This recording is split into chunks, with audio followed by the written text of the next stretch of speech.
बिस्मिल्लाहिर्रहमानिर्रहीम। अस्सलाम वालेकुम। 9th class. आज हम थ्योरम नंबर 14.1.3 को सॉल्व करेंगे, जिसकी स्टेटमेंट में क्या कहा गया है कि the internal bisector of an angle of a triangle. यहाँ से हमें पता चला बात किसकी हो रही है, ट्रायंगल की। यानी गिवन में हमारे पास एक तो है ट्रायंगल, दूसरी बात हो रही है internal bisector of an angle. तो कोई एक एंगल, जैसे कि हम यहाँ पर एंगल ए ले रहे हैं, उसका इंटरनल बाइसेक्टर लेंगे, एंगल बाइसेक्टर लेंगे। ये भी हमने गिवन में करना है। इससे पहले कि मैं थोड़ा आगे समझाऊं, मैं आपको इंटरनल और एक्सटर्नल जो बाइसेक्टर है, एंगल बाइसेक्टर, उसके बारे में बता दूं। यहाँ पे आपके पास ये पूरा का पूरा क्या है, एक एंगल है। इस एंगल में जो ट्रायंगल के अंदर का हिस्सा है, ये भी एक एंगल है और ये भी एंगल है। दोनों एंगल ए ही हैं, लेकिन ट्रायंगल के अंदर जो हिस्सा है उसको हम क्या बोलते हैं, इंटरनल हिस्सा और इंटरनल एंगल। और ये जो बाहर वाला एंगल ए है, इसको हम क्या बोलते हैं, एक्सटर्नल एंगल। तो आपने एक्सटर्नल एंगल को नहीं लेना, आपने इंटरनल एंगल को लेना है। यानी ए का वो हिस्सा जो इस ट्रायंगल के अंदर आ रहा है उसको लेना है, और उसका आपने क्या लेना है, बाइसेक्टर लेना है। बाइसेक्टर का क्या मतलब होता है कि इस एंगल को दो बराबर हिस्सों में काट देना है। ठीक है। अब वो जो दो बराबर हिस्सों में काट रहा है, ये वाली लाइन, ठीक है, ये लाइन जब दो बराबर हिस्सों में काट रही है, तो ये इसके इस एंगल के ऑपोजिट जो साइड है उसके साथ क्या कर रही है, उसको एट पॉइंट डी इसको इंटरसेक्ट कर रही है। ठीक है। तो अब हमने प्रूफ क्या करना है, चलें जी नेक्स्ट स्टेटमेंट आगे पढ़ते हैं, तो हमें पता चलेगा कि इसमें हमने प्रूफ क्या करना है। हमने ये प्रूफ करना है कि एंगल बाइसेक्टर है वो किसी एक एंगल का वो डिवाइड करता है सामने वाली साइड, यानी उस एंगल के सामने वाली साइड को एक रेशियो में डिवाइड करता है। और वो रेशियो जो है वो क्या है, इक्वल है कौन सी रेशियो के, जो एंगल आपके पास है जिसका आप बाइसेक्टर ले रहे हो, उस एंगल को बनाने वाली जो दो साइड्स हैं ट्रायंगल की, उन दो साइड्स की लेंथ में जो रेशियो है वो रेशियो इक्वल है इस अपोजिट साइड को डिवाइड करने वाली रेशियो में। ठीक है। मींस कि ये वाला जो दो पार्ट्स हैं, इनके दरमियान में अगर जो रेशियो देखी जाए तो ये रेशियो बराबर होगी इन दो साइड्स के दरमियान में जो रेशियो बन रही है उसकी इक्वल। ठीक है। तो इसको अगर हम बाय नेम लिखना चाहें तो हम क्या लिखेंगे कि A C ratio A B, A C ratio A B is equals to B D ratio C D, B D ratio C D या डी सी। ठीक है। ये हमने प्रूफ करना है। तो इसके लिए हमने कंस्ट्रक्शन क्या करनी है, हम कंस्ट्रक्शन की तरफ जाते हैं। कंस्ट्रक्शन में हमने ये करना है कि हमारे पास ये जो एंगल बाइसेक्टर था ए डी, इसके बिल्कुल पैरेलल हमने बी ई लिया। अब पैरेलल क्या होता है, पैरेलल लाइंस वो होती हैं जो एक दूसरे को कभी भी कट नहीं करती और इनके दरमियान का जो फासला होता है वो हमेशा इक्वल रहता है। हमने ए डी के पैरेलल साइड एक लाइन ली बी ई, और ये जो हमारे पास ए सी है, इस ए सी को हमने एक्सटेंड कर देना है पॉइंट ई तक। ठीक है। ए सी को पॉइंट ई तक एक्सटेंड कर देना है। तो इस तरह से अगर आप देखोगे तो ये जो दो पैरेलल लाइंस हैं, इनको AC क्या कर रहा है, इंटरसेक्ट कर रहा है कितने पॉइंट्स पर, दो पॉइंट्स पर, यहाँ पे और यहाँ पर। इसके बाद आपने कंस्ट्रक्शन में एक और काम करना है कि एंगल्स को नाम दे देने हैं, angle 1, 2 and 3, 4 so on.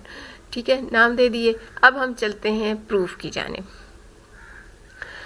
Proof में अगर आप देखें सबसे पहले तो A D is parallel to B E या ई बी, और इन दोनों को इंटरसेक्ट कर रहा है कौन, ये वाली लाइन।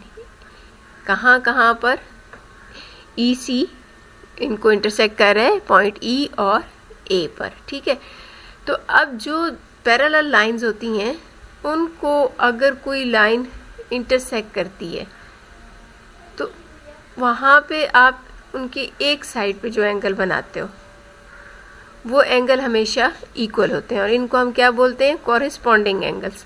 फॉर एग्जांपल अगर आप ये एक एंगल ले रहे हो और एक ये एंगल ले रहे हो तो ये कॉरेस्पॉन्डिंग एंगल नहीं है, ठीक है, ये इक्वल नहीं होंगे। मैं आपसे कह रही हूँ कि आपने एक ही साइड पे एंगल ड्रॉ करने हैं तो वो इक्वल होंगे और वो क्या कहलाएंगे, कॉरेस्पॉन्डिंग एंगल्स। ये हमेशा ऐसा ही होगा कि आप पैरेलल लाइंस पे अगर कोई लाइन इंटरसेक्टिंग लाइन है तो वो कॉरेस्पॉन्डिंग एंगल्स बनाती है जो कि हमेशा इक्वल होते हैं। तो अगर आप गौर करें तो आपके पास दो पैरेलल लाइंस हैं, ये वाली, और इनको इंटरसेक्ट कर रही है एक लाइन EC। तो इससे बनने वाले कॉरेस्पॉन्डिंग एंगल कौन कौन से हैं, ये एंगल, इनके नाम क्या है, एंगल 1 और एंगल 2। तो आप क्या करोगे कि एंगल 1 और एंगल 2 को कहोगे कि ये इक्वल है और इसकी रीज़न क्या दोगे, कॉरेस्पॉन्डिंग एंगल्स, ठीक है।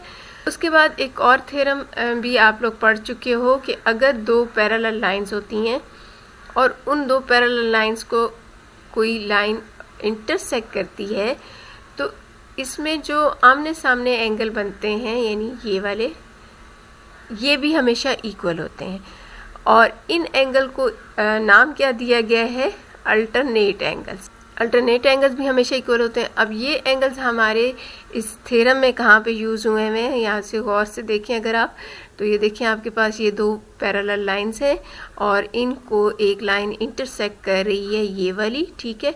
तो इसमें जो अल्टरनेट एंगल बन रहे हैं वो कौन कौन से बन रहे हैं, यहाँ पे देखें एंगल 3 और एंगल 4, ये दोनों अल्टरनेट एंगल बन रहे हैं। तो अल्टरनेट एंगल अभी हमने पढ़ा है कि अल्टरनेट एंगल क्या होते हैं, इक्वल होते हैं। तो आप क्या लिख दोगे कि एंगल 3 एंगल 4 के इक्वल है और इसकी रीज़न में क्या लिखोगे कि ये अल्टरनेट एंगल्स हैं, ठीक है।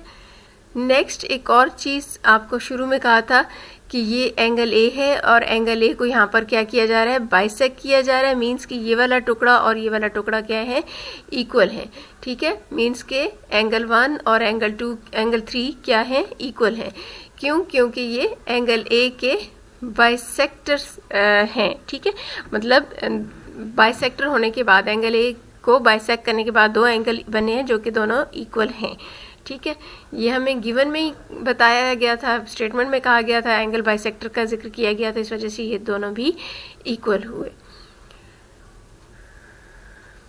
अब आपने देखा कि एंगल 1 जो है वो तो एंगल 3 की इक्वल है।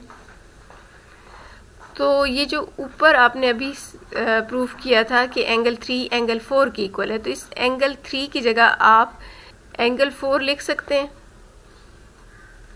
इस स्टेटमेंट में, ठीक है। तो हमने क्या किया कि इस स्टेटमेंट में एंगल 3 की जगह एंगल 4 लिख दिया, क्यों, इसकी वजह से, ठीक है। और उसके बाद इसी स्टेटमेंट में एंगल 3 को तो हमने एंगल 4 से रिप्लेस कर दिया, लेकिन एंगल 1 को हम एंगल 2 से रिप्लेस करेंगे। क्यों, क्योंकि यहाँ पे इक्वेशन नंबर 1 में हमने पढ़ा कि एंगल 1 जो है वो एंगल 2 के बराबर है, तो इसलिए हमने एंगल 1 की जगह एंगल 2 लिख दिया। सो यहाँ पे हमने क्या प्रूफ किया कि एंगल 2 और एंगल 4 इक्वल हैं। डायग्राम की जानिब जाते हैं, एंगल 2 और एंगल 4 इक्वल हुए। अब एंगल 2 और एंगल 4 इक्वल क्या शो कर रहे हैं कि इनके ऑपोजिट साइड्स भी इक्वल होंगी, क्योंकि अगर दो एंगल्स इक्वल होते हैं तो उनकी कॉरेस्पॉन्डिंग साइड्स भी इक्वल होती हैं। तो इट मीन्स कि ए बी जो है वो किसकी इक्वल हुआ, ए ई की इक्वल हुआ। ये एक आइसोसेल ट्रायंगल को शो कर रहे हैं जिसके दो कॉन्क्रेंट एंगल्स हैं और ऑफ कोर्स उन कॉन्क्रेंट एंगल्स के ऑपोजिट साइड्स भी इक्वल हो गई, तो हमने इसलिए इन साइड्स को भी इक्वल शो कर दिया, ठीक है।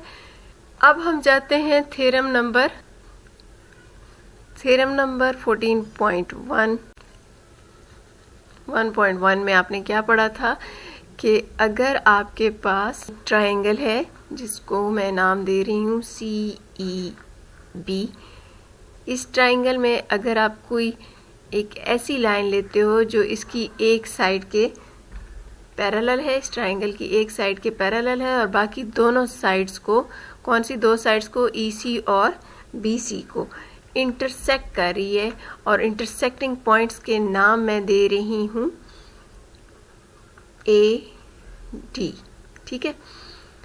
ये थ्योरम आपने पढ़ा था कि अगर ट्रायंगल की एक साइड के पैरेलल एक लाइन आप बना रहे हो और वो लाइन बाकी दो साइड्स को इंटरसेक्ट कर रही है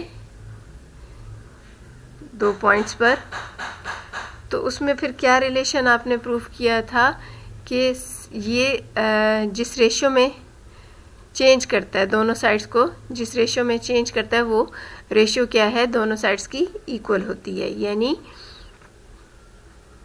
AC रेशियो को ओवर की फॉर्म में भी लिखा जा सकता है। AC ratio AE is equals to CD ratio BD।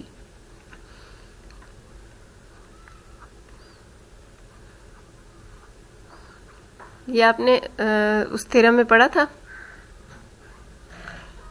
यहाँ पे इस थ्योरम में इसको यूज़ किया गया, ठीक है। और साथ ही उस थ्योरम की स्टेटमेंट भी लिख देनी है आपने, क्योंकि हमने रीज़न भी तो बतानी है। अच्छा, इसके बाद आप देखो EA, यहाँ पर जो EA है ये AE कह लें या EA कह लें, जो भी कहना चाहें, वो किसकी इक्वल है, आपने ऊपर प्रूफ किया था, वो इक्वल है AB के। सो इसको आप रिप्लेस कर देंगे AB से, और फिर चाहें तो इसको रेशियो की फॉर्म में लिख लें आप। इनको किस तरह से रेशियो की फॉर्म में लिखेंगे, BD रेशियो DC और इसी तरह से AB रेशियो AC। तो अगर आप गौर करें तो यही चीज़ आपको प्रूव करना थी। तो आई होप कि ये आपको क्लियर हो चुका होगा। इसकी अच्छी सी प्रैक्टिस कीजिएगा, अपना ख्याल रखिएगा। अल्लाह हाफिज़।